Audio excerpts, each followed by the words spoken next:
Hello and welcome back to EastEnders Weekly, your weekly podcast all about Christmas television. What did you think about Christmas television this year, apart from EastEnders, obviously? Well, apart from EastEnders being a stellar performance, I thought it was a very poor show. Wasn't good. The best thing that we watched this Christmas was on the 28th of December. Black Mirror. Black Mirror was fantastic. That was good. Anyone who has Netflix, or even if you don't, see if you can find a friend who does, because it's even better if you play it with friends. It's an interactive movie. It is. Bandersnatch. Yes. Oh, well remembered. I'm trying to remember it then. But yeah, you have choices. You make your own episode. Yeah. Do you want Sugar Puffs or do you want Frosties for breakfast? Do you want to listen to Now 2 album or the latest album from, is it Fleetwood Mac or something? I forget. Yeah, it's like 80s. It's all very... that's another thing I love about it. The 80s references. Especially the computers, the Spectrum, Commodore 64, all these British... We were saying they should do an EastEnders episode like that. Make your own adventure EastEnders. Starring Kathy. Kathy's decisions. Does Kathy want to go to Portugal or stay at the cafe? Quick, decide. Does she want to make beans on toast or egg on toast? Yes, that kind of stuff. Does she want to be with Masood or does she want to look after her son Ian? Her overgrown baby Ian? That could be the 35th anniversary episode. A choose your own episode. I'm telling you now, if they did an interactive choose your own EastEnders episode, I am there, sat square in front of that TV screen. We'll leave that for Kate Oates. Yeah, it's up to you. But no, this isn't a podcast about Christmas television. It's about EastEnders. I'm Alex, by the way. You are. And I'm Ben, the coast. The coast? The coast to coast. The host, apparently. And as always, on this time of year, I'm starting to get ill. Yes, I know. Annual occurrence. Poor Ben. You might nasal Ben over there. It's been a long time coming because your breathing has become heavier and heavier. Like Sharon on the phone. Yeah, exactly. The heavy breathing. I'm influenced by her. Aren't we all? So we're starting things off a little bit different this week because we're starting off with a poll instead of ending on a poll. But we're starting and ending on Sandwiched. the poll. Yeah, we're bookending the polls. This is an important poll. But this is a very important poll. So we've thought, because there was a lot of chat after Christmas Day episodes of all the soaps went out. There was a lot of chat on Twitter of people saying, oh, ours was the best, this was the best, this was the best. Now, trying to be as unbiased as we can with a Twitter page that's EastEnders Weekly Podcast, we did put out a tweet, but we tagged all of our friends on other podcasts, like Fry Gaze, who does a podcast about Neighbours, Conversation Street, who do a podcast about Coronation Street, Soapy Madams, Brother Soap, and we got them all to retweet it too. So there was a wide spectrum. And so I feel like this is quite a unbiased poll. So we asked who won this year's Soap Christmas Crown. So who do you think was the best? Because there was 4 soaps that were aired on Christmas Day this year, and that was Coronation Street, Emmerdale, EastEnders, and Neighbours. This was the first time Neighbours had actually offered a Christmas fair. I noticed some people upset that Hollyoaks wasn't invited to the party. Yes, we will get to that, but we must remember that Hollyoaks didn't have a Christmas Day episode. No, it's a bit weird, Hollyoaks, as well, because they show the next episode like on E4, but... So they can't really do that with Christmas, because when do you show it? Well, do exactly. you show the Christmas Day one on E4 or a day early, or so? They show the Boxing Day episode on. Yeah, it's all confusing. It's not right. So we left them out, and we are sorry for any Hollyoaks fans out there, but on this occasion we left them out. But we had an overwhelming reaction to this. This was fantastic. 785 votes for this. So that's what I mean. It was a wide spectrum. A large net was cast over the audience. I do thank Duncan Lindsay for this. Also true of Metro newspaper. He retweeted it for us too, just so they could, again, get more people interested in joining in. So I won't do a recap of what happened on each soap, but suffice to say, I think EastEnders, we personally believe that EastEnders was the better one. And I didn't see Emmerdale, but I didn't enjoy Corrie's. I love Neighbours. There was ghosts and all kinds of stuff going on Neighbours. So EastEnders won 35%. Did it? Yep. I don't know the results, though. Oh, really? I'm shocked. Oh, okay. Well, not shocked. I'm shook. 35% said EastEnders was the better soap this Christmas. Second was Emmerdale. Okay. So Christmas Wedding. Yeah, so Coronation Street got kicked down to third. Oh, what were the percentages? Emmerdale was 28%. Coronation Street was 24%. And then Neighbours, who had a real last-minute sprint to the finish because it was really hovering at about 1-2% the whole time. But then a huge influx of Neighbours fans came all at once, like Yoshi's on a final smash. They got 13%. Oh, So they came last, obviously. But they still came, yes. I guess up from 1%, that's quite good. It's But- very good. Do you not think? Also, EastEnders won. My goodness. EastEnders did win. Lots of comments too, because we always encourage people to comment on our polls. So at EastEnders fan 21 said, all the way EastEnders stood out the most. Slightly biased. Yes. Bovary C said, I love EastEnders. However, this year it was Emmerdale. Oh, the one I didn't watch. Brother Soap said, poor Hollyoaks wasn't even invited for Christmas dinner, which is true. It was not. Too busy having tornadoes and mass murderers and Yeah. all sorts. Well, this is what someone points out on a lighter note. At Spirit Arban says, the first time an Aussie soap shown on Christmas Day, a great episode with a mix of comedy, nostalgia, community spirit, and drama, murder and blackmail. There you go. That's what you want on Christmas. Jim Robinson appeared in a bauble. That's all I need to tell you. He came to give a message in a bauble. At Louis G18 says, I'm surprised at the current status of the poll. Corrie has so many compelling storylines at present time, it kicks all the other soaps into touch. I've been watching Corrie more recently, and I disagree. They're not very compelling at the moment. Yeah, it's been a bit slow and Yeah. not very interesting. No. Sorry to anyone who loves Coronation Street. Perhaps you're listening to the wrong podcast. And one person basically summed it up with, I don't watch Eastie or Neighbours. I always remember Coronation Street for Tony Warren creating it 58 years ago. Otherwise, the rest of these wouldn't even exist. Who's that, Christmas Scrooge? Got Coronation Street to thank. It is the Christmas Scrooge. Mr. B's tweet. I see. But I think he says it tongue firmly in cheek. Of course. So there we go. So according to our Twitter, EastEnders won Christmas. Yeah. Not Boxing Day, though. Cause, No, well, if we were to do another poll, I think Boxing Day would My be a goodness. completely different matter. Yes. But we'll discuss that soon. But before we talk about the Slaters and the big reveals of Christmas Day, we're going to start on a bit of a lighter note because Phil Mitchell invented a new meme and a new GIF, which was good. He got trending on Twitter. Yes, the first time EastEnders has trended on Twitter for, I think, over a year. And it was all thanks to Phil Mitchell and his face gymnastics. Phil the Midwife. Phil the Midwife. Which we were going to call this episode before this even aired because I thought it was funny. And then EastEnders and everyone already used it. So obviously it wasn't that unique. So they think you're that upset me. special. No. But so Kim gave birth finally to her baby. Yes, in the back room / staff room / main office of the Minute Mart. A surprisingly large room, some might say. I know, in the extended. back of the... Especially since seeing Neymar and Debbie doing it up recently in 1987. Yeah, I know. And it's never changed. It's never changed since. And yet this mysterious large back room has suddenly appeared. I mean, it's not a stock room, that's for sure, because there was nothing of stock there. However, Kim went into that room in order to retrieve a box of stuffing for Phil. It was like a staff room kitchen. I think so, because there was a sink there, and there was lots of notices saying, don't forget to wash your hands, and, cleanliness is godliness and all that. But of course, it's like Aunt Babe being in the freezer.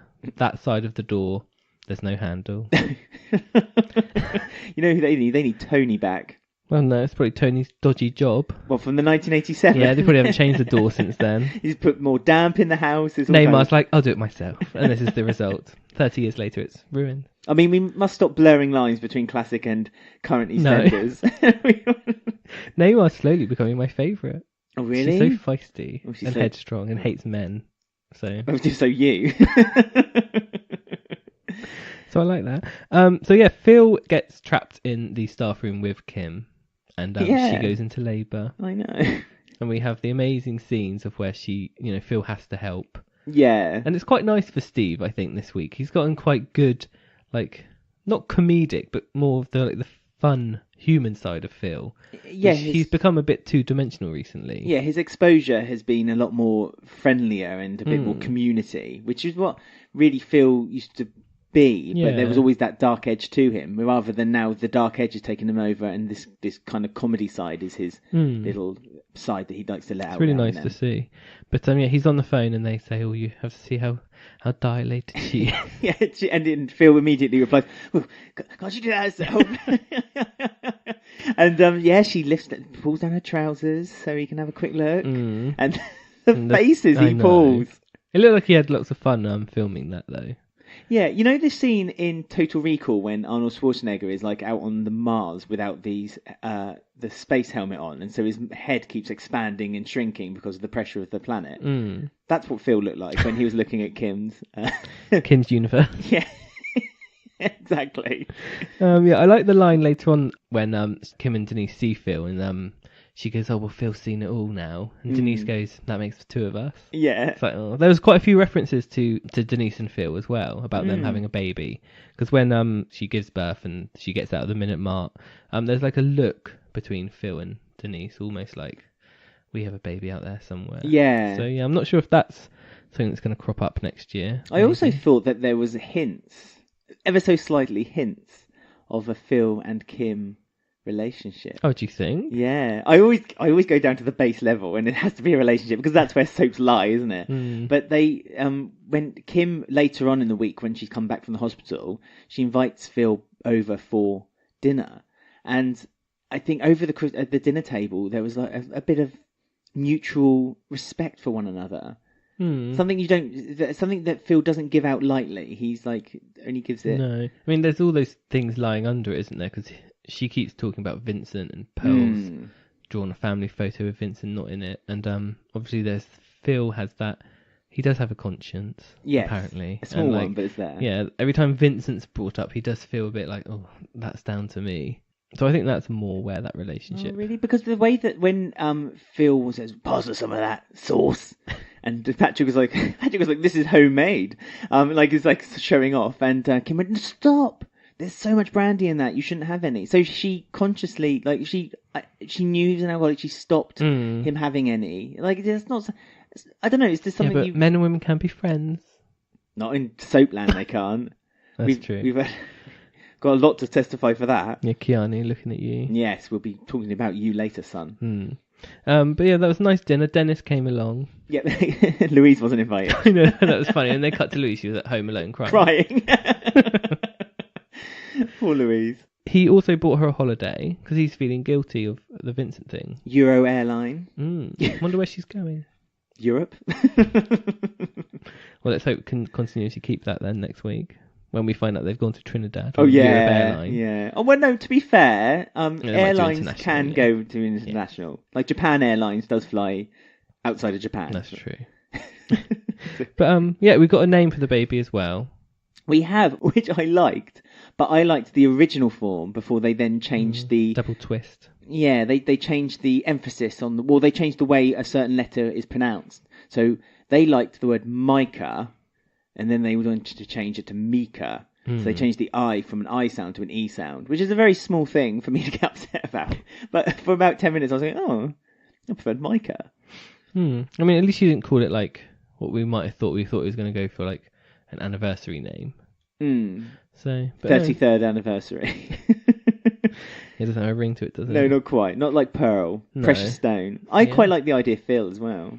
No, vetoed. Vincent Jr. was thrown up in the air. Well, that was vetoed by Patrick. He didn't like it. No. So I don't know what Patrick. Does Patrick not like Vincent because he thinks he's ditched Kim? Possibly. And also, if she names the baby Vincent, then she's got a constant reminder of Vincent, hasn't she? True. So which is not a good idea. And there's some quite nice mentions over dinner as well of Paul Truman, which was nice. Paul. Again, not his good son, the son that should be remembered, the doctor. Why wasn't Anthony at Christmas this year? I miss Anthony. What's he up to? Dunno. Working shifts, working late. He's a doctor, isn't he? He's probably working. But yeah, nice. And they said that Dennis is like Paul, so that's interesting. Are they hinting that Dennis is a bad boy to be? Well, yes, I think it is. Although, as we've seen in this past year, if we're going to reminisce over the year, Dennis does tend to get himself into deeper waters than he can handle. So I think he's got a few more years before he becomes a fully fledged Paul. Fully fledged Mitchell. Yeah. I was quite upset Sharon didn't arrive for Christmas either, so... But Dennis didn't seem to care. All Dennis cared about was whether he's going to get more presents. Right, little cheeky monkey. I know. And Pearl didn't get as many presents this year, Mum, as last year. Interesting that Kim said that Vincent always wanted Pearl to play with boys' toys. So, Vincent, very progressive. Well, you've got a boy now and you're gone, Vincent. Now, who's going to bring him up to be a man? There's no man in the household. He's showing him rum at the moment. He's teaching him all the different rums on the shelf. Is that Patrick's life, is it? Dominoes and rum. He wakes up every morning and Du Bois. What happened to Du Bois? When he was looking up names on the laptop, I genuinely started remembering that again. I was like, whatever happened to the storyline when Patrick was having that romance with Madame Du Bois? Yeah, the old pageant winner from Barbados, who we went to go visit for like 3 weeks. Yeah. That was it. But then he found out that she was playing him. Oh no, didn't he say that he... Oh, something like that. Catfished or something. He was being catfished, and then that was it. Nothing more was said. But then he went on holiday again. Yeah. Because that was when he gave the money to Ted. Again, Ted's not here either. Ted, no. There's a lot of people absent this Christmas. Absent friends. Let's raise a glass to them. I mean, one person that isn't absent is Stuart. Well, he's back. A bit too soon. I was like, oh. I know. He came back. I wanted a bit of a, is he dead or not? Well, last week we said, didn't we? We talked about how it would be nice to maybe give the whole Christmas grace period where the Carters are always just thinking, oh, I wonder if he's back. Is he dead? You know, ooh, scary. And no, he came back literally the next week. Yeah, it was really like, oh. And like on the spoilers, it said the Carters have a surprise person turn up. Is it Aunt Babe? Is it Johnny? It's like, oh, it's Stuart. It's like, for God's sake. So it's not really a surprise. No, it was a bit like they could have left it a few, you know. We've been 3 weeks since we've seen Mel, but they couldn't leave it 3 weeks to see Stuart. I suppose Stuart is the glue that's keeping the EastEnders bandwagon together at the moment. No, I think Mel and Ray are. That's my favourite storyline at the moment. Oh, really? Even better than the Slaters. I mean, the Slaters had its peak on Christmas Day, and then it trickled back down again. But again, that's something we will discuss a bit later. So many teasers. So yeah, Mick sees that Stuart is back and living at Dot's. Yes, Dot still can't see through Stuart's facade. No, it's like Nick and Nick again, isn't it? Basically, is. there's a rehash again. Yeah, Nick Cotton 2.0. Yeah. So she still hasn't learnt her ways. Maybe Dot will end up killing Stuart, like she did with Nick. Giving him a drug overdose. Yeah. Stuart doesn't take drugs, does he? What's Stuart's poison of choice? Alcohol? It's Linda. She certainly is. She's a poison ivy if I've ever seen one. But yeah, I mean, there's a weird thing that the Carters were selling turkeys out of the back of a car as well. Yeah, again, really left field. It just came out of nowhere. There was no real explanation for it. Where did they come from? Yeah, they've never been into like dodgy deals like Dirty Den before, have they? No. Well, not that I remember. Really? No. So that's a bit odd. And Karen was like putting the turkey on the sofa, and it was disgusting. Oh yeah, to making it dance and moonwalk along the leather of the sofa. Wow, not very hygienic. Well, Bronson can clean it later. Bronson can drink the juice from the sofa. That's true. I was about to say or Bernie, but I decided not to. But now I said it. And yeah, and Linda's like wondering what's happened to Stuart. She sees that Mick's acting distant. Mick's looking in the Queen Vic, looking at Linda, looking at Shirley. Shirley's having a whale of a time, back to what she's good at, selling illegal goods. And Linda also notices that Mick's knuckles are a bit bloodied and bruised. I mean, Mick was walking around, like, giving us the impression he'd killed Stuart. What actually went on that we didn't see then? He just punched him. Because he was like, don't worry, Stuart won't be coming back. Well, he must have threatened... and then Stuart's back. Yeah. But he threatened Stuart, didn't he, not to return? Yeah, they've done that so many times. Surely Mick knew... I don't know. Like that whole build-up of him driving him to that place and then he's just back straight away. It's like, well, what did you actually achieve? Well, he thought he was shaking him up, didn't he? He thought he was going to... He played Torturer, and Torturer might have put him in his place. And he just made Stuart angrier, though. Well, it has. It's made Stuart basically want revenge even more. I mean, he's publicly humiliating Stuart because he's like pouring drinks over his crotch as well. I mean, Stuart did go into the Queen Vic with Dot, admittedly, but he went in there deliberately with the cause to antagonise Linda and Mick. Oh, it's so funny that Dot didn't even notice the pint being poured over him. Dot was busy looking in her handbag, presumably for their next pack of fags, but or some pills. Or some pills. But yeah, I thought that was funny. Yeah, she was totally oblivious. Like right next to her, that was happening. I mean, also there was a very loud karaoke party event happening in the Carters pub, where we got to witness the wonderful and, may I say, hopefully future album between Phil Mitchell and Rainey. I know. They used to be friends. They used to do drugs together. They did drugs together. They fell out. Now they've rekindled their friendship over a song from Pogues. And again, seeing Phil, a bit of his fun side, letting his hair down. Yeah, he was screaming his little head off. He was. I think him and Sharon should divorce. Really, they both seem happier. I mean, yeah, Sharon Michelle's having a whale of a time in Australia with Michelle. Yeah, Sharon's cut her ties from Phil for a little while and has got a bit breathy, but that's all good. And Phil is having a great time doing karaoke, doing more organised crime now. Being a midwife, getting passports. That's it. He's involved in like all the storylines. Phil was pretty much the go-to for following a storyline all week. It was great, actually. It was really nice, actually, because it was nice that Phil was like he was again the centre of the soap again. It was interesting. And again, they're writing him more three-dimensional. He's not just that bad guy, 2D character. Yeah. The guy who sits at home and just watches football and boxing. I mean, they had a few references this week where they asked Phil, what did you do on Christmas Day? I watched Die Hard. that Christmas film. The Christmas film this year, apparently. I know everyone's going on about how Die Hard is like this big Christmas film. It's really been pushed this year. Well, it opens with a Christmas song, so it's during Christmas Day. Yeah, so it's Christmas Eve. Yeah, but it's quite violent. It's like if they gave Santa a machine gun. Well, Dad's like Phil. Well, yes, that's what he wants. He wants Die Hard on Christmas Day and a football match on Boxing Day. We also got treated to lovely Dr. Leg, who's back. We haven't seen him since his mum and dad's grave were... it got vandalised. Yeah, which was mentioned this week, wasn't it? Was mentioned. Stuart offered to basically get the people who had vandalised Dr. Leg's grave. Yes, and Dot is saying Dr. Leg's now staying at hers for the foreseeable future. Yes. Stuart was not best pleased with this. Well, he looked a bit confused, in the way, didn't he? And yes, that's it. Someone's in the way of his manipulation with Dot. He's already got rid of Robbie. Robbie got bought off, so I think he's using charm with Dr. Leg. But I mean, Dr. Leg, we know is soon to go, but will it be as natural the cause as we now think? Oh, I hope. No, I don't want Stuart to kill Dr. Leg. I want Dr. Leg to have like a nice death. If you can have a nice death. I know, it'd be a huge coup for Stuart. Wouldn't it be good? You know, Punk Mary's coming back for one episode at funeral. She finds out and she like has a go at Stuart. Well, then Punk Mary's well off, wouldn't she? Well, she'll be all nice. She's like, "Who are you? Oh, I'm Stuart. Oh, hello, Stuart. Yeah, you're looking nice. What do you mean by that? You killed Dr. Leg? You killed Dr. Leg? And she like gets out her makeup and puts all her punk makeup on. I'm going to kill you! You smothered Dr. Leg with a pillow! And then we have a murder mystery with Lofty and Punk Mary. Maybe Lofty takes the fall. Stuart puts all the evidence on Lofty, and Lofty ends up going to the jail for a crime Stuart committed, and then gets Frasier to sort him out. Because he's got a friend in Frasier. Well, no, it goes to the court case and the surprise witness, Susan Tully, walks in as Michelle. Does a witness assessment for Lofty. Yeah. And all in one episode, because they only appear in one episode. Anyway, that's enough of that silliness. We've gone off tangent. We have. Dr. Leg is back. Stuart possibly to kill him. Not happy with Dr. Leg.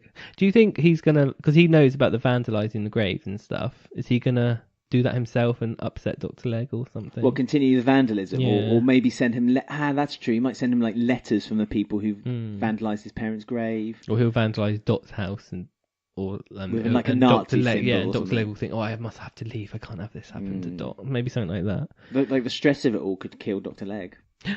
I know. But Sonia the nurse is on hand 24 hours. That cracked me up. But well, and also imagine Sonia's surprise when she turns up and Dr. Leg's there. Sonia's never seen a doctor before. Not on the square. Not on the square. Never seen one. Ever. No. The only doctor she saw was Big Mo on helping her give birth. Well, Phil and Big Mo now have credentials for midwifery. They should get together. Start a business. Mo and Phil's midwifery service. They could use Charlie's taxi. Have a flashing blue light on the top of it. There you go. That'd be good. Right. So next up we have a bit of a Christmas treat. Yes, so on Christmas Day we released a special YouTube video, which was Christmas Q&A with Sharon Mitchell. And we just thought, because we don't have a feature this week, we'll play you... It's Christmas, right? And it's Christmas, and we want to share it with as many people as we possibly can. We would share the interview on here. So here we go. This is when Ben and I got to have a quick little... An intimate chat. with Sharon Mitchell. Right, well, first off, Merry Christmas, Sharon. And thanks for agreeing to talk to us. Hello, nice to see you again, babe. You look great. Really, really fabulous. Such a nice face as well. So tell us, how do you keep so fit? Just had a lovely jacket potato. Oh. And baked beans. Well, I suppose diet is important. It's easy to gobble up. Do you find the time to visit Walford Gym, Sharon? Well, I dip into it sometimes. You'd probably find Keanu there. That nearly killed me. Maybe give a workout another go? Yeah, I'd like to maybe have another go at something. Okay, let's talk about some of the residents you live with on the square. For a while, I don't know who a lot of the characters are. Okay, how about Sonia and Martin? Hope they'll be very happy together. That's a good start. What are your thoughts on Mel? Self-righteous cow. Right, moving on. Who would you say is your best friend? Come on, Sharon. If you had to choose, would it be Michelle or Linda? Which would you choose? I mean, that's a tough one. I mean, she's quite feisty, and she looks after herself, and she's loads of fun, isn't she? And Michelle, she's quite independent, she's determined, and she stands by you through thick and thin. So which is it, Michelle? Or Linda? Sharon? It's quite hard, actually. I like both, to be honest. I'm glad that's been decided. Now, you've lived in Walford a long time. Does it still feel like home? Yeah, it has changed an awful lot. What does it feel like when you come back from being away? It's like Groundhog Day. So it's the same? Nothing's changed, everything's the same. But you just said the square had changed an awful lot. Where'd you get that? Well, you did. You said Walford had changed and it felt familiar. Like Groundhog Day. Oh, really? Yes. You've got to really concentrate. Well, I guess, but... Go back to Kettering! Okay, let's try and get things back on track. Sorry, Sharon.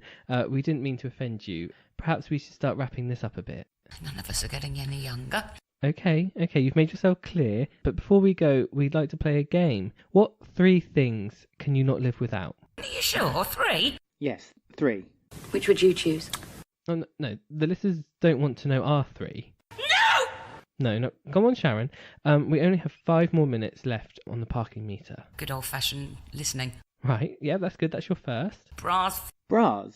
I can play my 6 chords. On a bra? Does that count? Well, yes, I suppose so. All right, one more then. I love your jacket potato and baked beans. It looks like your jacket is ready. Oh, I've really missed you. Well, thank you again, Sharon, for letting us into your home and talking to us so openly. Is there anything else you'd like to say?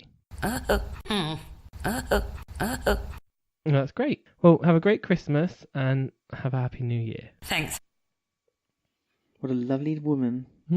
Seamless that was, interview. She's a very difficult woman to interview, though. Her clipped answers were very difficult, but, we worked with what we got. We did. We've got a few comments, so I'm going to spread them out through the show as Christmas cheer. We got one from Hufflepufflock, who said, I finally got the chance to listen to your Christmas Q&A with Sharon, and I loved it. Go back to Kettering. Absolutely killed me. Thank you so much for the Christmas treat. You're welcome. And we have EastEnders fan 21, who said, really enjoyed that. So funny. Well done. I loved it. Oh, that's nice to hear. I mean, there's a video option, so that adds more jokes into the fun. That's right. But so the gift was the video on YouTube, but we thought we'd play it on the podcast too, so people can hear it. But if you go to our YouTube channel, just search for EastEnders Weekly on YouTube, and you should be able to see it. It's Sharon Mitchell's Q&A. And anyone who's missing Julie's legacy, I just wanted to read this comment as a little tease for everyone. At BornSlippy96 says, listening to EastEnders Weekly, and when it got to the Julie's Legacy segment and her theme came on, I just happened to be walking out of work, and I swear it felt like I was getting my own emotional exit scene. Oh. So that's nice. So people are associating our sections with their own plots. Yeah, their own lives. Wonder what his exit was like. Just before New Year's, so it must have been a big, powerful one. He said to the boss, yeah, I'm out of here. I'm not staying for your cheap booze. I'm off to my own pie with my friend. So that could be the plot. That was a nice comment. We like getting comments like that because it means that people do enjoy our sections. Yeah, so Julie's Legacy is back in the new year. In the new year, yes, very soon. And if anyone ever does want to say hello to us, please do. We're on Twitter at EastEnders Week. We're on Instagram at EastEnders Weekly Podcast, or you can find us on Facebook if you just search EastEnders Weekly Podcast. There's a page and a group there. Or you can email us, eastendersweekly@gmail.com. We love getting your messages. We always reply back to them. And as Ben said, it's nice to hear them. So thank you so much for anyone who's messaged us over the festive period. Right. We are now going on to the big hitter of Christmas. This is it. It's been building up for months. Are we ready for this? The Slater Christmas. Slater-centric Christmas this year. With a touch of Branning, because why not? Can't have a Stacey Christmas without a Max. And we called her wearing a white top Christmas Day. Yes, and we got it. So that was good. Although I she enjoyed did it. briefly wear a leather-esque or leather-like Santa's. I love that scene. It was really well done. Yeah. When they were practicing their dance and she was real angry and Hayley just couldn't be bothered. Hayley, this pale woman wearing Yeah. this red leather-clad dress. And the face that Stacey had on her was... Oh, she didn't want amazing. to do it. I mean, it probably took a lot of convincing for her to do it in the first place, but then when she... when she had the secret. When she had the secret, it was even worse for her. It was. So, yeah, I mean, mixed feelings about the Christmas week. The Christmas Eve was really good episode. Like, the build up to it all with the choir storyline came to an end. Which was nice. It was nice. It did what it was meant to do, and that's kind of get you into the festive spirit, ready to have it demolished on Christmas Day by the Slater story. And you had that sort of like false hope with Kat looking lovingly into the Christmas tree and touching her wedding ring finger and stuff like that. So yeah, you know that she was falling for Alfie Moon again. Jessie Wallace, I must comment, looked great on Christmas Eve. Yeah, she did, didn't she? Really good. She looked really angelic. Now that her fringe is growing out a bit, it Yeah. doesn't look as weird. Well, and also it's not sticking out all over the place. When later in the week, it slowly became. But she did. She looked at peace. She looked happy. Even Big Mo said to her, "Be happy, Kat. It's what Charlie would have wanted." And Big Mo was such a spare part this Christmas, wasn't she? Well- Like she had no depth to anything she was saying. No. Like, even after the revelations were out, they were like, "Oh Mo, how do you feel? I'm hungry." It's like, they could at least give her a bit of character, like I I know. don't know, a bit of substance. I mean, 'Cause she has got it in her, Letitia Moore. She has got it in her to do some decent acting. for proper dramatic acting. Yeah, rather well, than- yeah, But not really good. I mean, But she does have it in her to do a good old scene. I mean, Mo's character is that she's so relaxed, she's practically horizontal, isn't she? And so I suppose this is just, in the Slater house, where there's been so many revelations, to Mo, this is just another drop in the ocean, another isn't one. it? This is just another one to... Another secret. Yeah, just to cope with. So she doesn't really have the highly strung Slater gene in that respect. I suppose, yeah. She's not an actual Slater, is she? No. So she's almost watching from the outside in, through like this globe. She wants a quiet life with money and food. Or she might have predicted it because she's got the fortune-telling gift. That's true. She might have known this was all coming. Possible. The third one who knew about the secret. So Stacey finds out about the secret Christmas Eve because she walks in on Alfie and Hayley kissing, even though apparently Alfie doesn't want any of it. 1 year on, the same room where her and Max had an affair last year. So something in that living room. But they seem to have a spot for things to happen. So obviously the frying pan being whacked round the head is the Bill house kitchen. The illicit affairs is the Slater front room. Stacey has the secret now, and she does confront Alfie and Hayley about it eventually. She does. We should also remember that Stacey, before this, was a bit concerned with her mum not taking her pills, and knew that Jean was hiding something. And although Jean used her relationship with Ian as an excuse, after Stacey pulled Ian to the corner and said, "You hurt my mum," and Ian's like, right, she kind of still knew that Jean was keeping something in. And I think at this point, Stacey had realised that this was the secret that Jean had been keeping. Ruining her mum. So she does give Alfie an ultimatum eventually, saying that one of them is going to have to go. Yes. It's the only way it can work. Well, apparently. and Alfie actually showed some courage for once and said, "I should be the one to leave and you should be the one who stays, Hayley." But Hayley is adamant that, "No, we can do it together. You and I will take Cherry and we'll leave together." Yeah. But then some hint of that Alfie was kind of tainting Hayley's thoughts, that much in the same way Harry did to Kat, to making her think it that was a weird it was strange because comparison. Haley's not young, so she's old enough to make up her own mind. She's a bit naive and she's a bit scared, I suppose. Yeah. But she's had that bad upbringing. I mean, I think Bev's involvement over Christmas seemed a bit tagged on as well. Like, it didn't really add to anything. Like her moving in with Ian, her moving into the Slaters, her yelling at Hayley again. Well, and then leaving. Yeah, so I think that was a bit like we didn't really need Bev this week. No. But yeah, it's a weird comparison. They keep saying, "Oh, Alfie's like manipulated Hayley into sleeping with her, and she's a young girl and he's old." Yeah. And it's like all throughout the year that Hayley's been there, everyone said, "Oh, she's she's immature," and she was with Keanu. We all thought she was like similar age to Keanu, like 19. But then her birthday last week, she had the 27 balloons, and they said she was 27, which isn't that young, really, is it? Not really. I think you're old No. enough to Like realise. to have a baby, like when they said she was pregnant, she's having a baby really young. Hmm. I don't think 27 is that immature. I mean, when Harry had pushed himself onto Kat was very 13. young. She Yeah, was 13. 13. And it's a bit like Whitney with Bianca's ex. Bianca's ex. Yeah. So again, so to compare it to that kind of story, Yeah, I thought that was a bit strange. it didn't really work. But it was another way to just to put another black mark next to Alfie, wasn't it? It was just to make the viewers feel like he wasn't such a nice guy after all. Yeah, because obviously the secret comes out. I thought that was a really good way they revealed that with the lock of hair. Because she was giving that to Alfie because Alfie shows that he was going to leave. Although, where did that lock of hair come from? Well, it's that big square on the but back of her dark. head. That's dark hair. That's not blonde. That lock of hair was perfectly straight. No, it's about 6, 7 on the hair chart.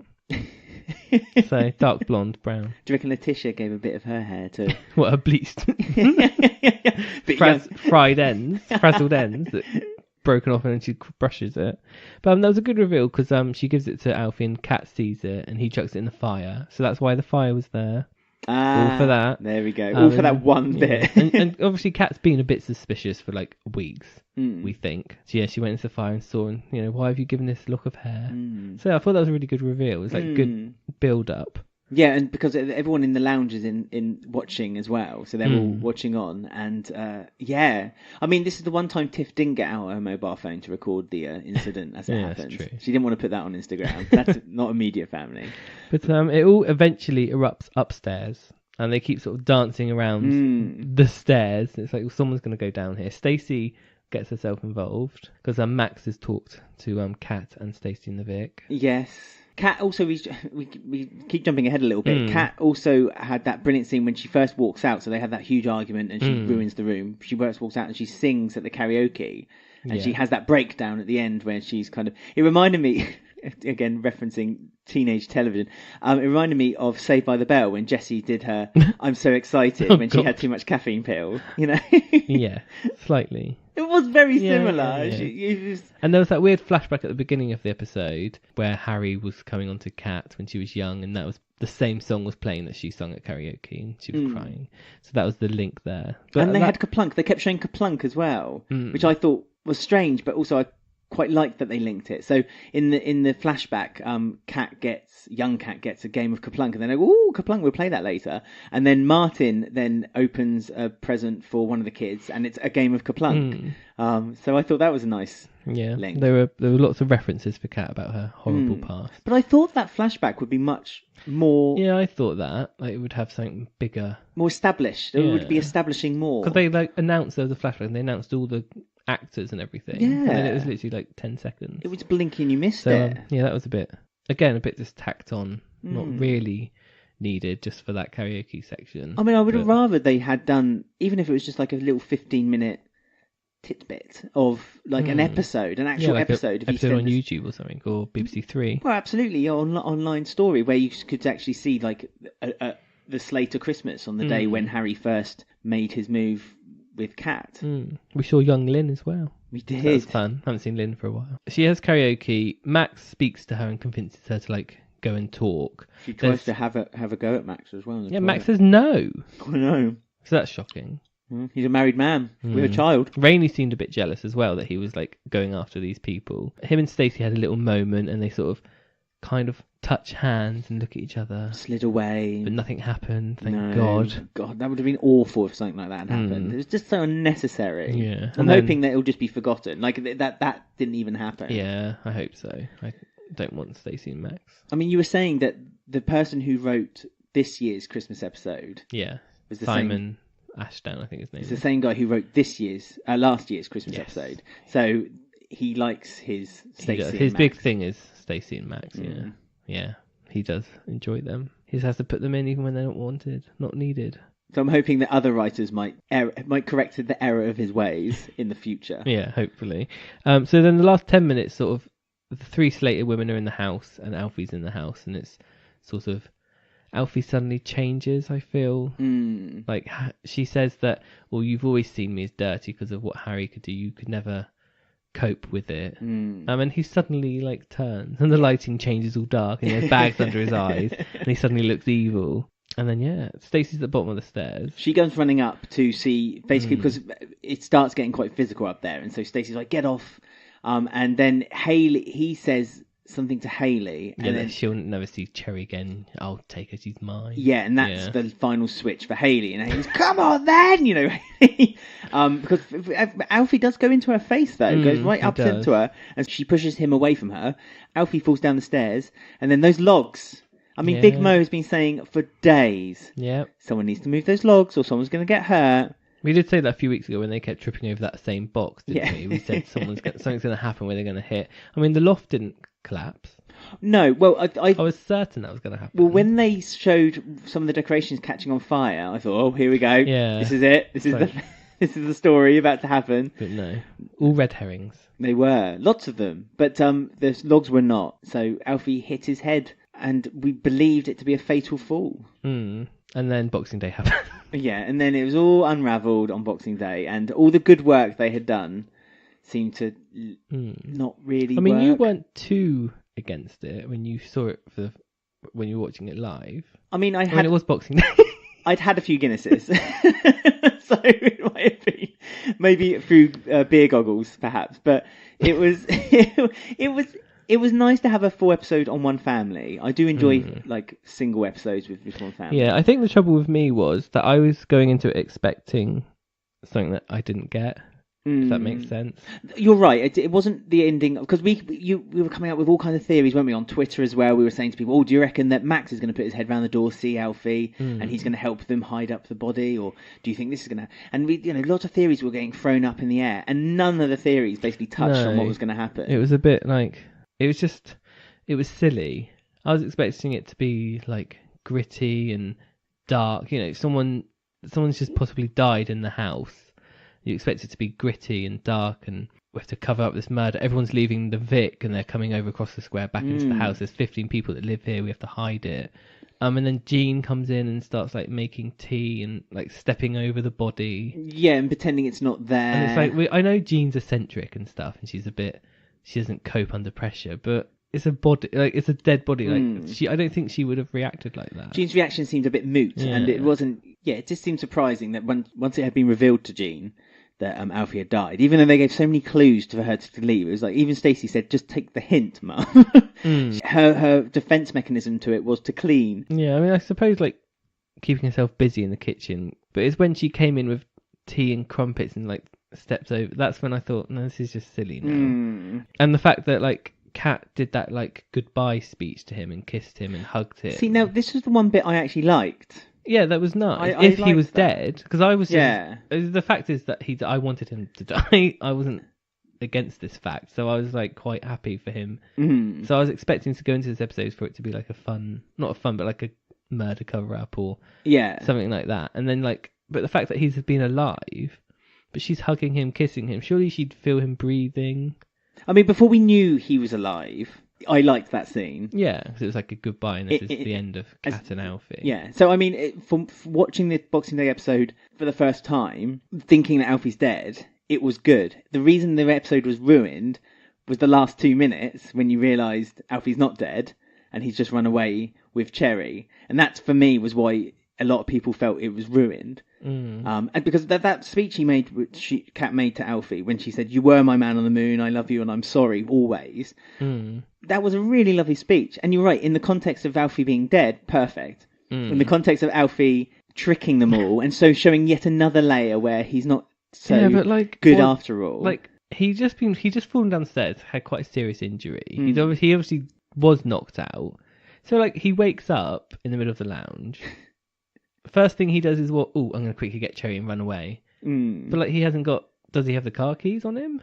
He's not. They're probably in his pocket. But then again, there's loads of glass in the car from where Kat had broken all the windows. He doesn't have anything for the baby, or clothes, or food, or anything. He doesn't have anything for himself, and it's like he just goes off in that car. It's just really.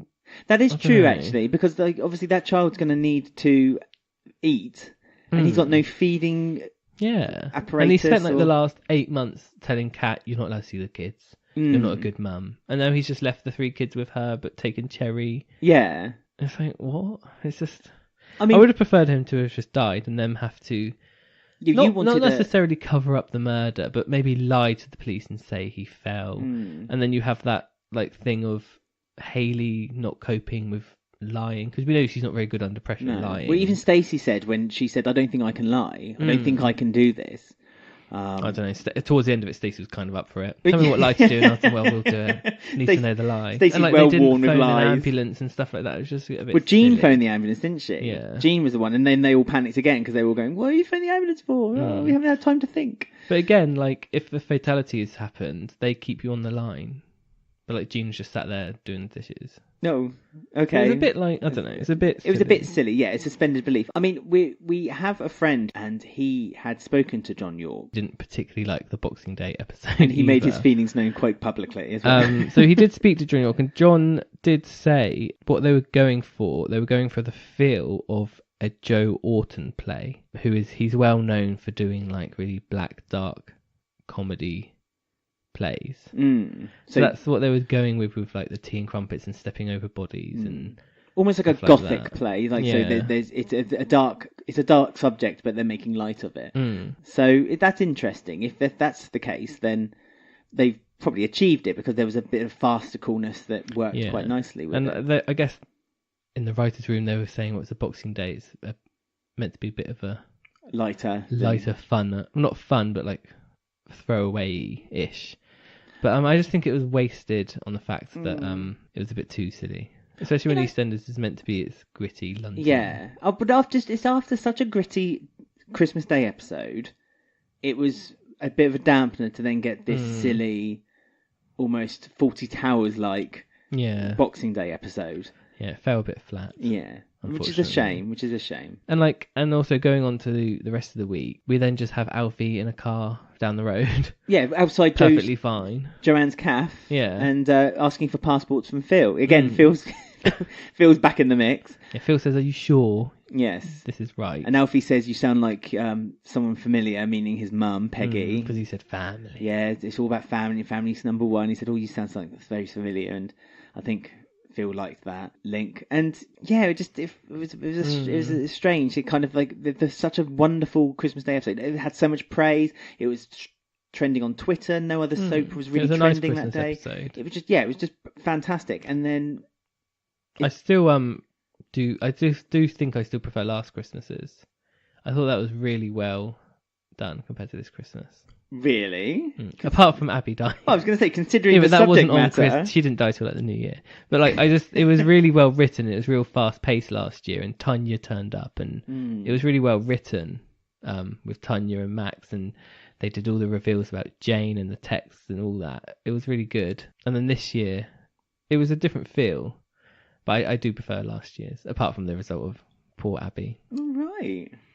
Also, the fallout of Max was appealable to you. The Christmas episode was just really well written and really well done, and Tanya coming back, and it was real fast paced and quick. But this year was still really good. But the Boxing Day is kind of like, yeah. Well, Christmas Eve, it was a great build up because I suppose we're kind of basing the Christmas episodes on the Slaters because the Slaters was the centre, as you said at the beginning of this. So Christmas Eve was the build up, and it was a good build up. Christmas Day was a great pinnacle moment. And then it just slid so fast down on Boxing Day, and then the Thursday and Friday episode. You know, it just didn't quite feel right. No, I mean, I've got a few comments of reactions from the Boxing Day episode. So we've got Matt19020. He says, "So with Shane Ritchie lined up for months of theatre work, are we going to have to wait until next Christmas for Cherry and Hayley to be reunited, or is it going to be resolved by New Year's?" That's a good question. I mean, because we know Alfie's missing for about 6 months because Shane Ritchie's busy. So is he just going to go with Cherry and disappear for 6 months? We're going to have this just in the background. Because we were told, Shane Ritchie said there's a scene where they discuss what happens on Redwater, but we haven't seen that yet. There's next week. So is there going to be a scene where Kat finds Alfie in the car and they chat? It's going to be... the scene will be... This is how I'm going to call it. The scene will be Alfie and Kat, and they'll meet somewhere secretly after Kat's voicemail to him, and after a conversation, perhaps the Redwater reference. That's when that will occur. That's what I thought. That's what will occur, and then he'll eventually be like, okay, I've had a moment of madness. Here's Cherry back. I'm going. Kat will then walk in, and Hayley will be like, "Thank you," and then it'll Give me my baby. That's what she'll do. Because we forget to mention that Kat and Hayley obviously were loggerheads after the Christmas Day revelation, but by Friday they'd forgiven each other. Yeah, they both realised that Hayley they both was very angry at Kat, but Kat kind of let her. She was being quite grown up, Kat, actually, for once, and Hayley was being like all over the place. But yeah, she shouted it out, and then they sort of rekindled, sorted it out. Quite happy for Alfie to leave now. I know. Sad he's not dead, but they need to build him up though back to his old former self, because there was so many people who said that this isn't Alfie. What they tried to do isn't Alfie. No. And I think if they had killed him I know it's a very heated argument. That dialogue at the top of the stairs before he got pushed was fantastic. He said horrible things. He said horrible things. Don't believe Alfie would. I don't know. Exactly. It didn't seem like Alfie saying it. So if they had killed him like that, I think that would have upset a lot of people. He might die in like a few days from like the back of his head, like Emma Summerhays. Yeah, or Pauline. Yeah, poor Pauline. That's an awful death too. Not fair, is it? That square full of demise. Just a few more comments. We've got Robin Thomas Burns, who says, if I woke up after being pushed down the stairs and heard my partner talking about covering up my murder, I'd be out of there like a flash. That's a fair point. So, yeah. We got Stephen True, who said, I thought it was curtains for Alfie Moon after his fall down the stairs and hitting the log, but I stand corrected. We have Gay Dixon, who says, I didn't enjoy the Boxing Day show at all, but I was very surprised by the twist at the end. Yes, the twist at the end, I have to say, I liked. That was all right. That was good. I just got a few comments about what people think about Jean and Ian as a couple. So that's a bit of a hot topic, isn't it? Jordan Ramsey, who was our prize winner for our competition. Oh yes, hello, congratulations. He says, it was nice to see Ian and Jean having fun. Part of me thinks the story was crafted just to wedge Ian into an Xmas storyline. Therefore, it may be short-lived relationship. And Rob Innes says, random, but it'll be interesting. I honestly doubt it's for the long haul, but I would like to see how Ian deals with Jean's bipolar. So lots of people think it's like a short-lived thing. I think once there's the whole Alfie storyline, I think Jean will realise. Although I did like when Jean thought she had been bought a wedding ring. Yeah, and then it was Jane's earrings. But it was Jane's earrings. That Kat gladly told. Jane had a pair like that, didn't she? And he's like, shush. But I mean, we've got that thing. Kate Oak says Stacey and Jean have a big storyline next year together to try and get through something. So excellent. I think that Jean is only with Ian over the grief of the secret she was keeping, and I think in the new year it will soon be over. But I don't mind the Jean and Ian.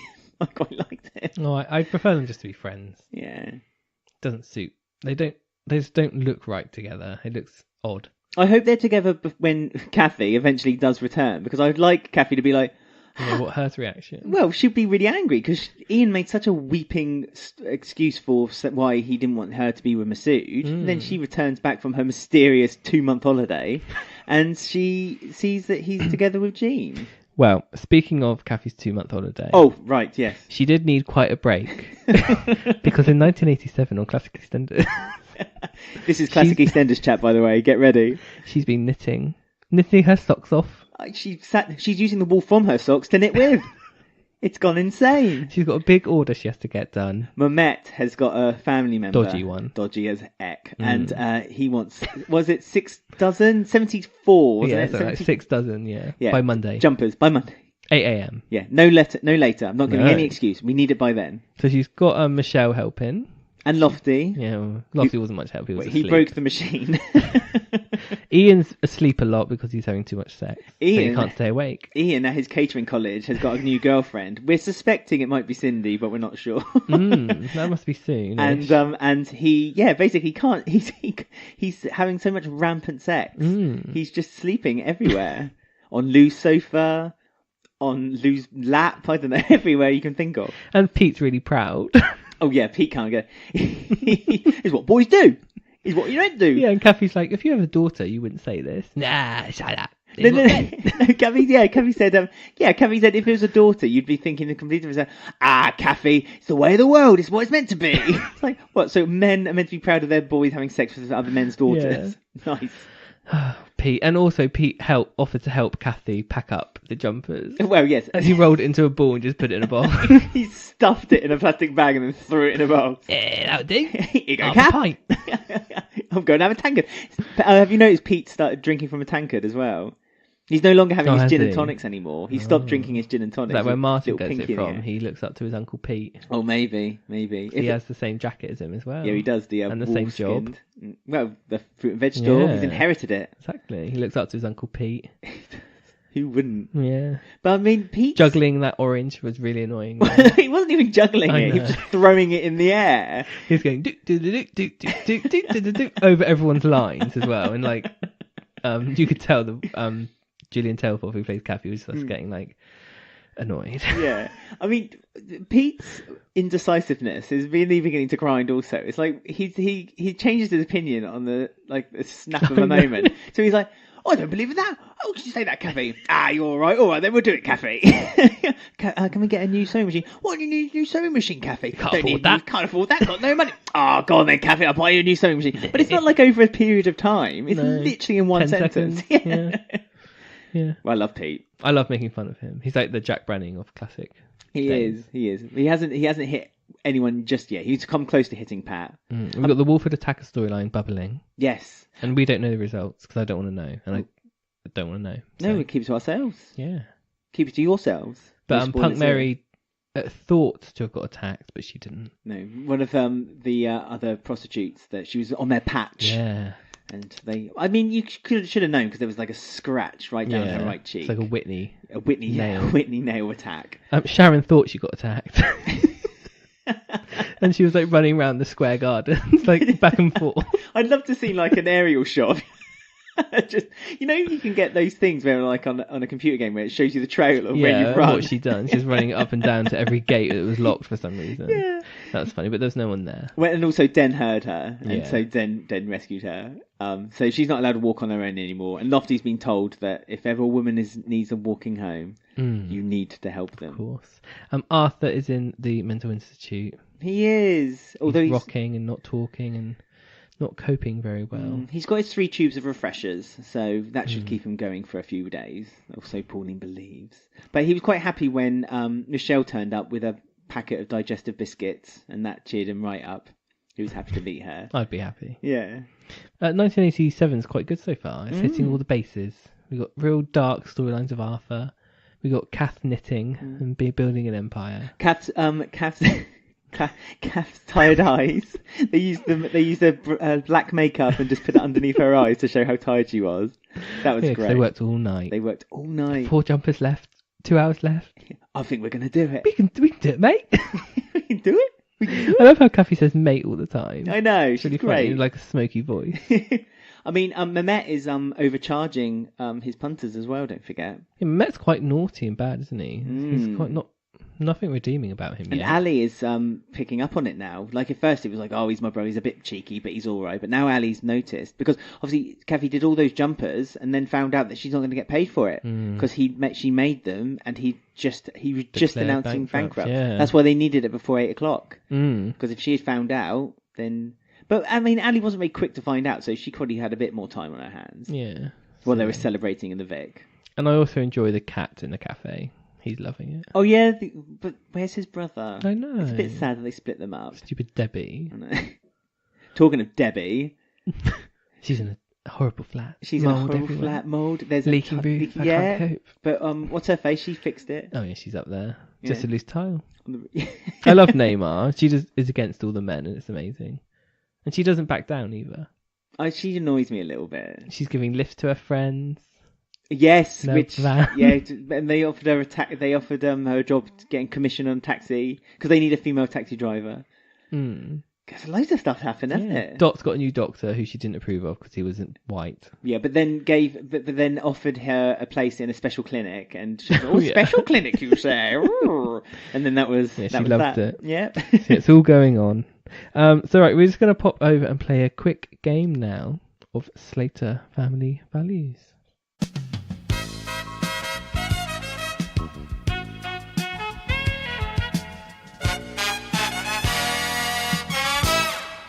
Right, are you ready for a quick game of Slater Family Values? I am, but can you just remind me of the rules because I've I'll forgotten. try. It is a game of 6 degrees of separation. And we know everyone on the square is related somehow. Fourth cousins, third cousins. Jackets. If fruit and Ian and Jean vegetables. get together, Martin and Stacey are going to be related. Oh goodness, yeah. They had a little chat about that. So I want you to link 2 characters together through storylines, relationships, siblings. And you have 60 seconds to do so. And you must do it in 6 steps. So if you are ready to join these 2 together, Let's do this. we've got Christmas Phil Mitchell, who's on the scene. And I'd like you to link him to Keegan Baker. I saw that face. Right.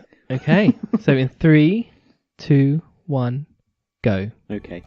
Phil is the father of Louise. I'm putting Louise in straight away. Ooh. Yeah. Louise is friends with Bex Yeah. after they're falling out and so forth. Bex Doesn't do anything. Bex has very little to do on the square. Bex's father is Martin. Let's stick that in there for the fun of it. Okay. So Martin. Going off the trail here. I am, and worryingly so. Martin. What's Martin done recently with the Taylors? Martin has. Oh, I think I've put myself in a hole here. Got 10 seconds. You're not even. Oh, I can do 7 steps. Oh, I've got No. it now. Martin. Oh, No, you've got okay. 5 seconds. Martin. Oh, You might as well stop because it's time's up. I had it. Can I tell you what it would have been? Martin drinks at the pub. No, this is awful. It wouldn't have worked. Martin, is there some kind of link with Mick? Then I was going to say Mick was trapped in the barrel shed and Keegan got him out by letting off fireworks. That was what I was going to say. You used Louise too early, you see, because I did that by accident and I had to rewrite it. Oh, I knew that would be a mistake. So I got Phil adopted Dennis. I think he adopted him now. Yeah. Oh, He's a okay. Mitchell. Dennis's mum is Sharon. Of course. Sharon is having an affair with Keanu. Yeah. Keanu is having an affair with Louise. Louise is dating Keegan. Okay. I So did you use used Louise far too quick. early. I thought. Hence my weird Dennis adoption number at the beginning there to bump everything down a bit. I'm trying to think what Keegan's linked to. There's Carmel, there's Shaquille. I mean, Keegan he keeps himself to himself a little bit, Yeah, really. that's why I put them like that, you see. Tricky game. Tricky Wiki. Well, there you go. That was Slater Family Values. What a failure. Epic. Christmas is meant to be being happy and cheerful. Now I feel sad. Well, I am the Grinch, so. So we're going to move on to the Taylors. They're a bit busy this week. Yeah, they've been everywhere. A bit like Phil. Karen's hosting a Boxing Day party, and she's invited her sister, Candice, who's got some good news to share. Because the actress in real life is pregnant, so they had to write that in quick. But last time we saw her, she wasn't pregnant. She was up a mountain. Well, pretend mountain skiing. She was Skyping people. It was nice to see her back, though. Hannah from S Club 7. I like Hannah. From S Club Not 7. Hannah. I like I do like Hannah, but I like Candice. Yeah, I think I prefer her as like what she is at the moment, like every now and then comes in, rather than full time. I think. Yeah. I think that she'll work better like that. Yeah, they're rounding the character a lot more. They like when she was first introduced, she was seen as quite a standoffish, cold, horrible, and they didn't like one another. But Candice and Karen are starting to, show a bond between They have them. like a love-hate relationship going on. She makes fun of her weight. Yeah. Says she didn't know you were pregnant too. But yeah, I like their relationship. But Mitch Baker is also back on the scene. He is. He was doing a bit of contract work for Candice, and they got to talking. And small world. Small world, yeah, it is. he wanted to try to install like a newer toilet or something. No, he wanted to build. No, that was just no. That is true. Is it? Yeah, because he comes next week. He's doing the bathroom. Oh, so he's measuring up the bathroom. Yeah, that's why she took him into the bathroom. Oh, as a secretly. present. Yeah. Oh, that right. wasn't a joke storyline. Oh, that was a real storyline. Oh, goodness. All right. Sorry. Bigger fool me. I thought that was a joke. No, that was actually it. Oh. That's why Mitch was there, because she's got a new toilet. She's taken her old one out and got a new one installed, so they're going to install it on the cheap for them.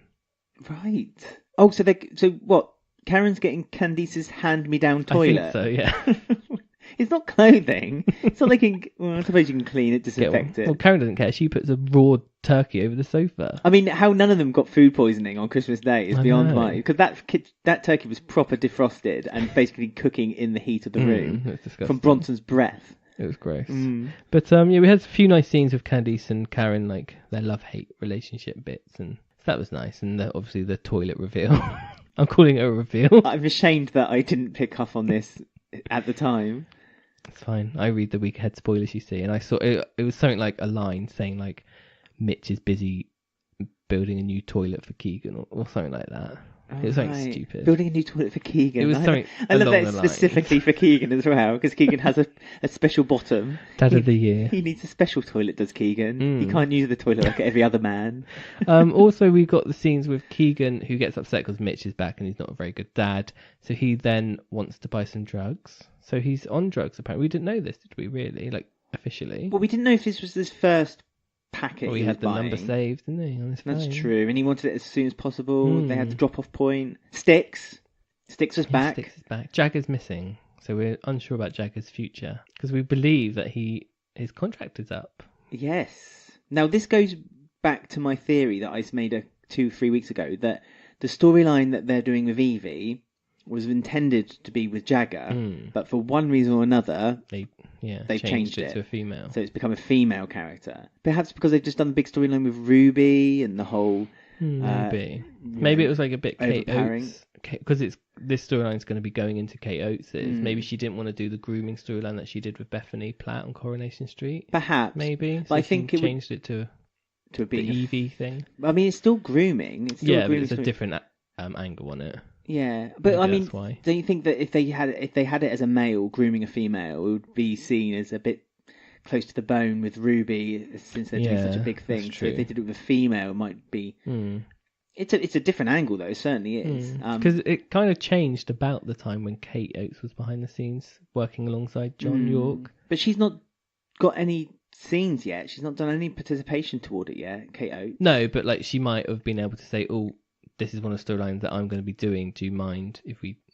Because they were doing that handover thing, weren't they? So maybe it was something to do with that. Don't know. But apparently he's not on contract to BBC anymore. Just very strange, because they really pushed Jagger, because he had they were building him up with the Phil and Dennis story so that you can learn about the character, and then just all of a sudden kick him to touch and then introduce Evie quite quickly as well. They've done the same kind of background story with Evie as they did with Jagger, but much quicker, just so they could quickly put her in the role. But Styx is still there, so at least we still got Styx. Sloth gone. I don't know where she's Bunhead. Gone. I know. I miss them. I went to Sloth and Bunhead. Yeah, great, especially with their little gossip behind their little hands as they're drinking their cider in the park. So obviously Louise catches Keegan on the phone, so she's not happy. So it sort of ends them. Keanu's not very happy. You're pushing above your weight there, mate. Yeah, I mean Keanu's a bit upset anyway, because throughout the week he's been trying to get in touch with Sharon. He thought that Sharon was coming home on Christmas Day. I know, Louise. Got really excited, came, knocked on the door, entered. Louise is there. Oh, what are you doing here? Oh, nothing. I'm here to see Phil. Yeah, and then she sees he has a bag, and she's like, "Oh, is that a present for me?" Yeah, so that's very assumptuous. So he had no choice but to say yes. So she obviously thinks that Keanu's got a thing for her as well, which comes in next because her and Keegan are over. She's very upset. She follows Keanu into the Archers because he's upset because Sharon's voicemail, her breathy voicemail. Yeah, she's acting overtime on there. Yeah, she's been doing BBC Sounds, hasn't she? Been doing the EastEnders the podcast. Well, we'll talk about that in a minute. But yeah, Tamsin Althwaite is questionable. But Sharon leaves a really horrible message. I don't need you. You look after yourself. Bye. Yeah. Got the rest of your life to live. Yeah, she's had a lot to think. I'd love to hear what her and Michelle would talk. That would have been a better podcast to release this week. Sharon and Michelle chatting about it. You needed to know the Mel and Ray background for the I know, but that would have been better. Yeah, only because you wanted it. It would have been nice to hear her talking to Michelle about her and Keanu, and then Michelle saying about her and that guy in America and stuff. Not too sure about the way that Keanu gives in to Louise so quickly. It's a bit unlike Keanu, seeing as like Sharon was the love of his life. And I know she sent this voicemail And he looks at a picture of her later as well. Yeah, that cropped photo from the Radio Times. But yeah, I was a bit like, oh, Keanu, you're not one to normally think with your pants. No, I was upset by this because he declared his love, but then I suppose he was so distraught by Sharon's. Although I suppose sex doesn't seem to mean much to Keanu, because when Hayley wanted to induce labour, he was like, okay, I'll go have a shower. And he was all up for that, wasn't he? That's true. I guess he's quite open, breezy, easy. Yeah, well, it's a brave new world, Ben. And Louise is going at it this month.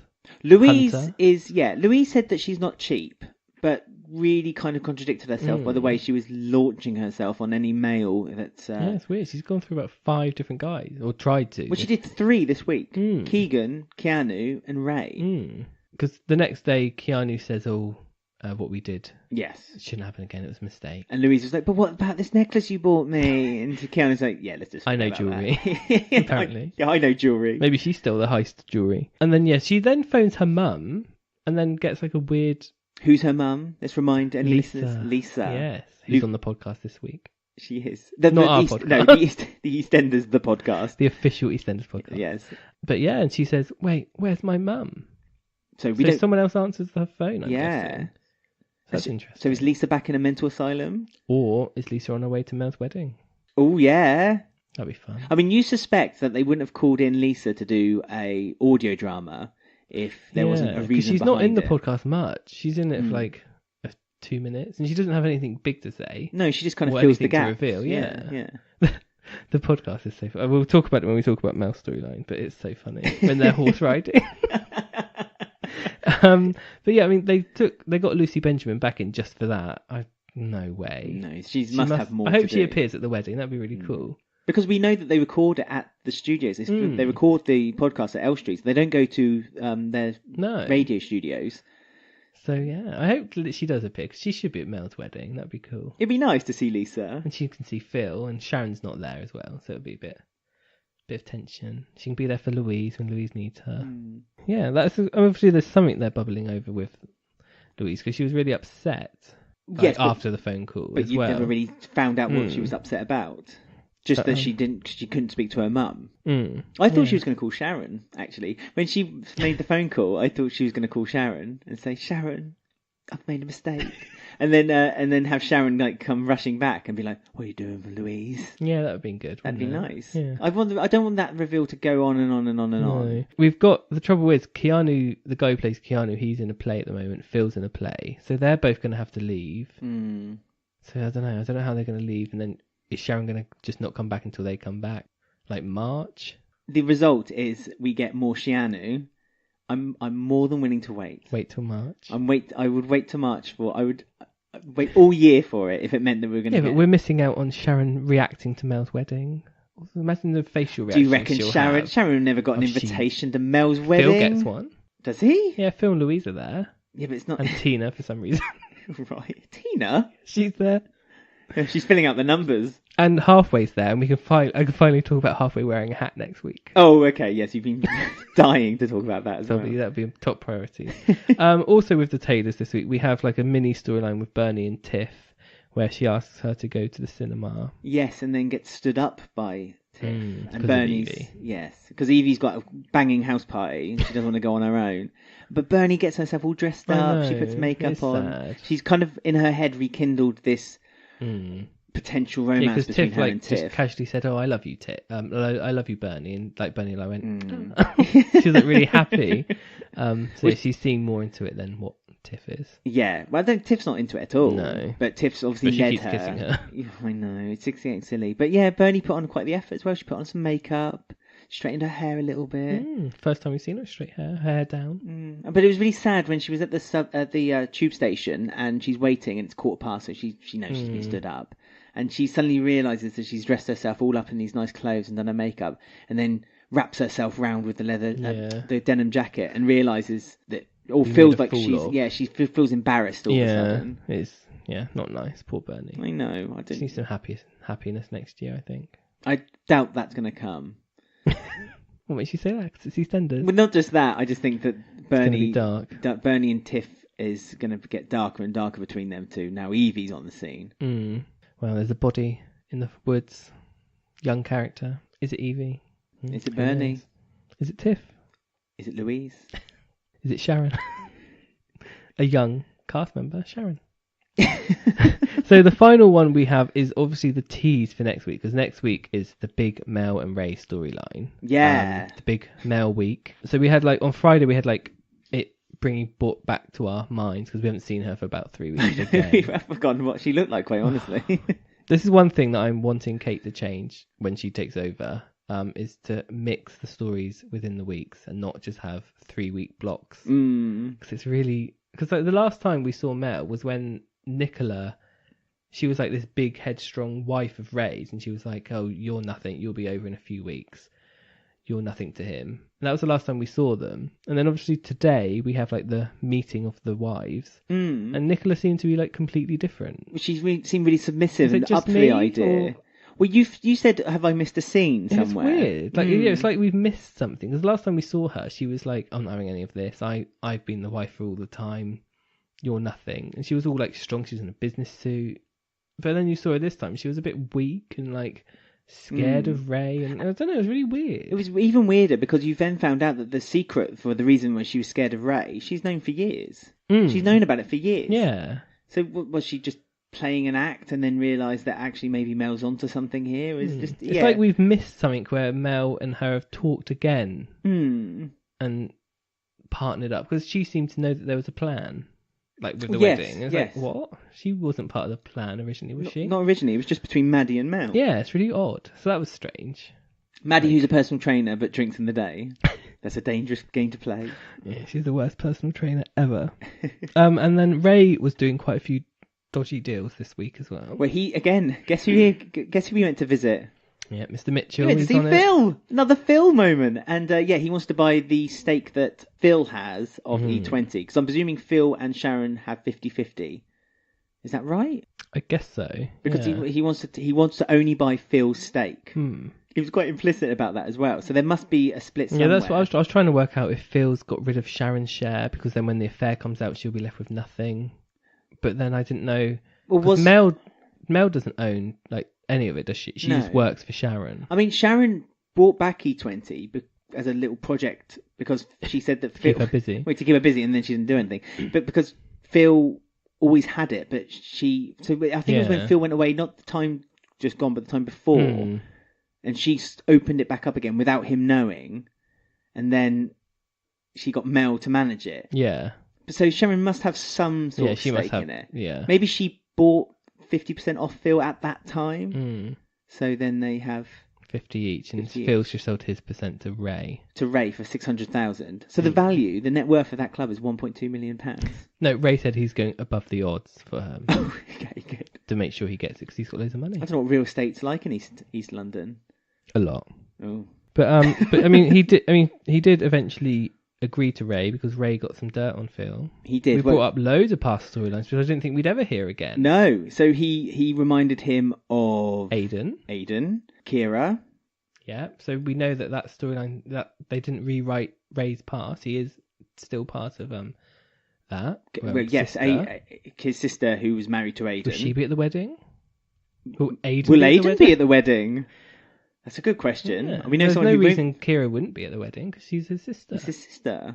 See, that's another person. Does Mel want to mess with... She's messing with her. Ray. She's all like, yeah, he's all right. He's just a man. We'll sort Just him a out. murderer. Yeah, it'll be fine. But Kira... I don't know. I'm not so sure about that. She's dodgy too. We saw she was very dangerous. Yeah, and she had Sharon rattling in her boots. And he talks about Luke Browning. And he said you can find out from the dental records. And he mentions Ben, which is nice. So Ben's back on the... Like a nice little reference to Ben. Yeah, he needs to come back. Yeah. So all these kind of misdemeanors that can't really be linked to Phil, but he says, these are all things that we know. Can you imagine Ray was like, and I know about your ex-wife Kathy. I know where she's in Portugal. Yeah. If you don't do this, we'll get her. But I mean, Ray knows everything about Phil. Every little minute detail. So uses that as a leverage in order to get him to sell the club to him, which Phil does, but not he upped without the offer though, so that's good. Yeah, from 400,000 to 600,000, yeah. And then he said, "I would shake your hand, but I know you don't do that." And Phil put his hand out, and we thought, nice guy Phil, but no, punch in the kidneys, Phil. And they lingered on Ray being in pain for a bit. Well, it must have hurt. Yeah. Right, I'm direct. just wondering if that's going to like come up. If Ray, like, I don't know we don't know what Mel's plan is, but is Ray going to end up dead, and are they going to be like, well, there's an injury here from a male punch or something There's weird? a bruise, a punch in the kidney. Or something. I don't know. Is that going to be something? I don't think anything like that's going to be linked. No. But Phil did make a point of saying that he wanted it in the name of Mel, not him. He doesn't want an ex-copper running the E20. Yeah. So essentially, anything that does happen to Ray, Mel has 50% ownership of E20. Yeah. So that's obviously been done on purpose. Sharon. Yeah. Mel, real big time. Ray also mentioned about Steve and said that Mel would still own the club if it weren't for Steve dying. He said Hunter would eventually own it and stuff like that. So again, playing on Phil's emotional side of all his dodgy doings. Because he was the one chasing him out of town. And then we also had Louise, going back to Louise, she then went to Ray for some help because she wanted to talk to Mel about Lisa, but Mel wasn't there. Yes. And then Ray like almost tried to make a comment to her, but then said no to her. Well, he did it on purpose just to mess with her. To mess with Phil, isn't it? So again, he can use that against Phil one day, probably soon. He'll say to Phil like, "And your daughter, she tried like Hunter's not the only one in the family who could get your daughter or something like that." So that's going to be used against him. I mean, he didn't need to get Louise to actually do it. He could have just said it, and then Louise, Yeah. And Louise has already tried to kiss him like twice already. So. But she tried at the War Memorial and in the kebab house. In the kebab house, he was quite accepting of it. But at the War Memorial, was like, "Oh, get over yourself," and walked off. And then that made her cry as well. Louise does cry a lot. Yeah, very emotional. All she has to do is stub her toe and she's crying. Let's be honest. Yeah, poor Louise. I mean, we just need to quickly talk about the podcast as well, because we find out on there that Ray's wife has hired a private detective because she thinks he's cheating. Yes. And he murders him, pushes him off a balcony, we assume, from the audio. And Mel and Ray met in, like, it's not Alcohol Anonymous. It's like, because she tries to commit suicide. It was a grieving group. Yeah. It was like, kind of like a counselling getaway. So 30 days you go away and you kind of have this counselling. Yeah. I thought that was interesting that Mel attempted suicide. Like, that doesn't seem like she's quite a strong character. Like, that took me by surprise that she'd reached that point in her life. But that's how her and Ray met. Yes. Because he's there because he murdered on the job. Well, he claims he murdered, while he was doing a police job, he murdered someone. And though he won't get into trouble for it because he was doing it in the line of duty, which in other words mean I don't go to jail for it, he's Catholic. And so his Catholic morals would surpass his emotional feelings to feel like what he's done is very wrong. And him and Mel start going on dates. Oh, horse riding. I would love to have seen them recording that audio. Like, what were they doing? Oh no! Careful! Oh no! The kissing. Why does it have to be kissing on the podcast? Lots of it as well. It's just more than 3 times, I think. Wet and horrible and disgusting, and it goes on for far too long. But I mean, Tamsin Althwaite, bless her. I think she needs to stay on screen because radio drama is not her forte. No, it's a bit tricky. They do say clips. It's so different. It is. It's a different type of acting. Yeah. And obviously the guys on EastEnders are not voice talent. So far, we've not found a case for Letitia Dean 100% will be, because we know her voice talents are amazing from her voicemails and her recording. Yeah, her breathy. And her recording of her and Keanu in the back of the car. That was amazing. No. Her personal training session. Oh, yes, sorry, yes. But Tamsin Althwaite is just... It made the podcast for me, actually. I really enjoyed it. I'm really enjoying the EastEnders podcast. It was better than the first one with Dimitri. Oh, yeah. You were coming home with me. What do you mean you don't marry me? But, you should listen to it, because Tamsin Althwaite is going wild on a horse. She does go wild. And this is the best bit. When they go out for ice cream, and it's like, oh, yeah, I'll have a rum and raisin, mint choc chip. And then Lisa's like, vanilla.